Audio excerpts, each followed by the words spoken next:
तो आज का जो सवाल है इंटरव्यू सीरीज का, आज का जो क्वेश्चन है वो है what is your expected salary. क्या सैलरी की आप उम्मीद करते हैं?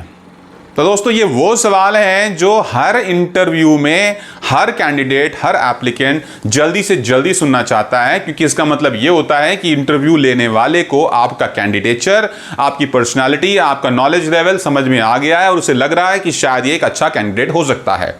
तो आप खुश तो बहुत हो जाते हैं, पर एट द सेम टाइम आप चक्कर में भी पड़ जाते हैं कि अगर मैंने कम बोला तो मेरे पैसे का लॉस होगा, और अगर मैंने ज़्यादा बोल दिया और इनके पास वो रेंज नहीं है, वो बजट नहीं है देने का, तो शायद मैं कंसिडर ही ना हूं।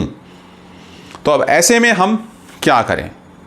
तो ऐसे में आपको बहुत ज़्यादा टेंशन लेने की ज़रूरत नहीं है, आपको ये सोचने की ज़रूरत नहीं है कि मैं तो अब फंस गया हूं। यहां पर आप मेरी ये 3 बातें ध्यान रख सकते हैं, पर उससे पहले प्लीज़ मेरा channel Ajit Panikkar official subscribe कर लें, बेल नोटिफिकेशन ज़रूर दबा दें। तो पहला दोस्तों, ध्यान रखें, इंटरव्यू में जाने से पहले अपने रोल पर एक प्रॉपर रिसर्च करें। What is the salary trend on your role? Do a proper research, find out करने की कोशिश करें कि आपके एक्सपीरियंस और आपकी इंडस्ट्री में आपके रोल पर जिस पर आप जा रहे हैं क्या मिनिमम, एवरेज और मैक्सिमम सैलरी ट्रेंड्स हैं, और अपने कॉन्फिडेंस और अपनी नॉलेज लेवल को ध्यान में रखते हुए जो बेस्ट सैलरी आपको लग रही है उसको कोट करें। दूसरा point, never give a particular specific number as a salary expectation. मतलब आप कभी भी एक नंबर ना बोलें, एक स्पेसिफिक नंबर ना बोलें, एक सैलरी रेंज दें।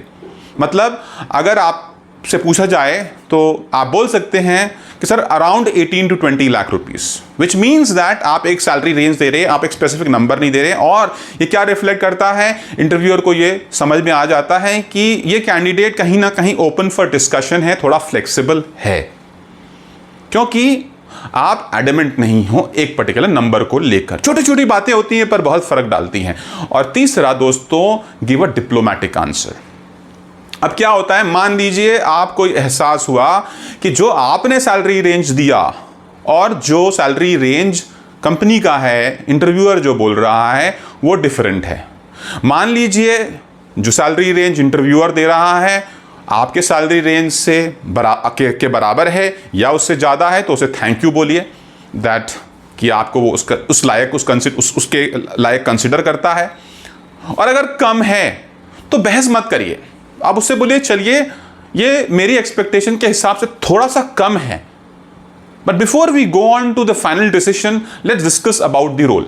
मतलब हम रोल के बारे में डिस्कस कर लेते हैं, और अपने आंसर से जो आप रोल डिस्कशन पे देने वाले हैं उस पर अपनी आप वैल्यू दिखाइए कि आप किस तरीके से इस रोल पर आके और क्या एक्स्ट्रा कर सकते हैं, डिफरेंट कर सकते हैं, जो कोई शायद दूसरा कैंडिडेट ना कर पाए, जहां पर अपने आप शायद इंटरव्यूअर को लगे कि नहीं, दिस गाय डिजर्व्स मोर, और जो आप सैलरी रेंज एक्सपेक्ट कर रहे होंगे शायद आपको वो मिल जाए। तो इसलिए ये बात ध्यान रखें। तो दोस्तों अगर आपको मेरी ये वीडियो अच्छी लगी है तो प्लीज़ मेरा channel Ajit Panikkar official subscribe करें, और हाँ, लाइक, कमेंट और शेयर भी करें। मिलता हूं अगली वीडियो में, तब तक के लिए नमस्कार, टेक केयर, बाय बाय।